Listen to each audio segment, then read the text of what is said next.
Hey everyone, and welcome back to another episode of the Nation's Leaders from Coast to Coast podcast, where we spotlight political figures shaping America's narrative coast to coast. I'm Stephen. And I'm Leah. Today we're in North Texas to profile Representative Keith Self, a lawmaker whose extensive military career and experience leading a major county government define his approach to Congress. He has an incredibly distinguished military background. Let's start there, with his 25 years of service in the Army. It's a truly remarkable record of service.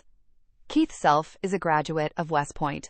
Over his 25-year career, he served in some of the Army's most elite units, including Airborne Infantry, the Army Rangers, and the Special Forces, or Green Berets. He commanded troops at multiple levels, from platoon leader up to Special Forces company commander. His service took him around the globe, including deployments to Grenada, Bosnia, Afghanistan, and during Operation Iraqi Freedom. He worked on highly sensitive programs at the Pentagon and retired as a lieutenant colonel. His military decorations include the Master Parachutist Badge, the Ranger Tab, and the Special Forces Tab. It's a career that reflects deep dedication and leadership under pressure. After retiring from such a long military career, he didn't exactly slow down. He jumped into local politics in one of the fastest-growing areas in the country. That's right. Upon retiring from the Army, he ran for and was elected county judge of Collin County, Texas in 2006.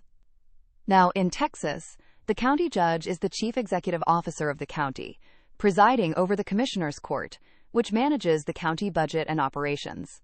Collin County, just north of Dallas, experienced explosive population and economic growth during his tenure. He served 3 full terms for 12 years until 2018.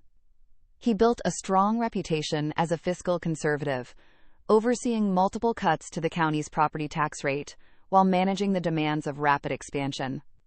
He was known for his no-nonsense, fiscally hawkish leadership style. So with that background in military leadership and local government executive experience, he ran for Congress in 2022. How has he applied those experiences in Washington? He has leaned heavily on both. He was elected to Congress and immediately joined the conservative House Freedom Caucus. His committee assignments are a natural fit. The House Foreign Affairs Committee, where his extensive military service and international deployments give him significant credibility, especially on national security issues.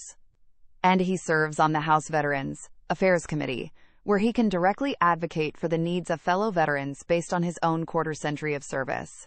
His legislative priorities are very much aligned with his background and his conservative principles. What are those key priorities? What issues does he focus on most intensely? His top stated priority is border security. Representing a Texas district, he is one of the most vocal members calling for stricter enforcement at the U.S.-Mexico border, including resuming construction of the border wall and taking stronger action against drug cartels. Second is fiscal responsibility.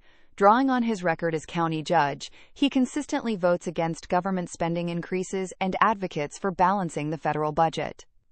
And third is national security.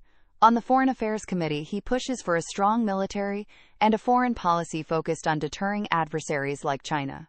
He is a staunch defender of the Second Amendment and holds consistently conservative positions on social issues as well. So his political identity seems very clear. A military veteran focused on security and fiscal conservatism. Exactly. His brand is built around his life experience. He emphasizes his military service to underscore his commitment to national security and discipline.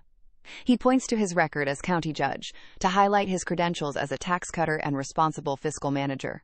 He often uses the phrase Texas tough leadership. In Congress, he operates as a reliable conservative vote and an outspoken member of the Freedom Caucus, focusing his energy on the core issues of border security, government spending, and national defense. That's our profile for today.